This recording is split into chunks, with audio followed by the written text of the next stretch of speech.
এর আগে যেটা বলছিলাম, ভোটের মুখে রাফাল ইস্যুতে সুপ্রিম ধাক্কা মোদী সরকারের।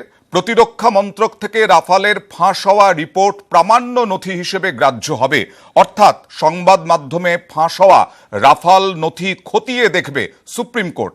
আজ সর্বসম্মতভাবে এই রায় দিয়েছে সুপ্রিম কোর্টের 3 সদস্যের বেঞ্চ, যার পর নরেন্দ্র মোদীর বিরুদ্ধে সরাসরি আক্রমণ শানিয়েছেন রাহুল গান্ধী সহ অন্য বিরোধীরা।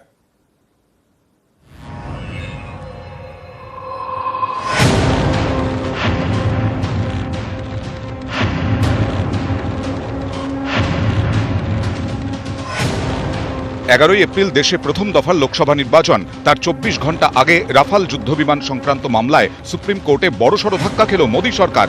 বুধবার প্রধান বিচারপতির বেঞ্চ জানালো, রাফালের ফাঁস হওয়া রিপোর্ট আদালতে প্রামাণ্য নথি হিসেবে গ্রাহ্য হবে। গত 14 ডিসেম্বর রাফালে সিবিআই তদন্তের আর্জি খারিজ করে দেয় সুপ্রিম কোর্ট। রাফাল চুক্তিতে কেন্দ্রকে ক্লিন চিটও দেয় সর্বোচ্চ আদালত। তারপরেও যুদ্ধবিমান চুক্তি সংক্রান্ত প্রতিরক্ষা মন্ত্রকের গোপন নথি সংবাদ মাধ্যমে প্রচার হতে থাকে। সেই নথি অনুযায়ী প্রতিরক্ষা মন্ত্রকের পাশাপাশি ফ্রান্সের সঙ্গে সমান্তরাল দর কষাকষি চালিয়েছিল প্রধানমন্ত্রীর দফতর। ওই নথি নিয়েই সুপ্রিম কোর্টের দ্বারস্থ হন যশবন্ত সিনহা, অরুণ শৌরি, প্রশান্ত ভূষণরা। সিবিআই তদন্ত খারিজ সংক্রান্ত রায় পুনর্বিবেচনার আর্জি জানান। সরকারের যুক্তি ছিল, ওই গোপন রিপোর্ট আদালতে প্রামাণ্য নথি হিসেবে গ্রাহ্য হতে পারে না, কারণ মন্ত্রক থেকে ওই ফাইল চুরি গেছে। পরে সরকার জানায়, বেআইনিভাবে ওই নথি ফটোকপি করে সংবাদ মাধ্যমে ফাঁস হয়েছে, তাই ফাঁস হওয়া নথির ভিত্তিতে সিদ্ধান্ত নিতে পারে না আদালত। আবেদনকারীদের পাল্টা বক্তব্য ছিল, নথি ইতিমধ্যেই প্রকাশ্যে এসেছে, তাই গোপনীয়তার যুক্তি খাটে না। শেষ পর্যন্ত অবশ্য মোদী সরকারের কোনো যুক্তি ধোপে টিকল না। সুপ্রিম কোর্ট জানিয়ে দিল, সংবাদ মাধ্যমে ফাঁস হওয়া রাফাল নথি খতিয়ে দেখা হবে। The 3 judges have given a unanimous judgment.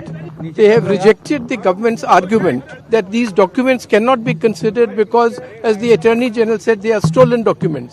Petition हम लोगों की जो है और जो दूसरी एप्लीकेशन है परजुरी की, सरकार के अधिकारियों को प्रोसिक्यूट करने के लिए जिन्होंने ये झूठी सूचना सुप्रीम कोर्ट को दी, वो एप्लीकेशन और जो सरकार की एप्लीकेशन है ऑर्डर को करेक्ट करने के लिए, उन सब की सुनवाई जल्द होगी।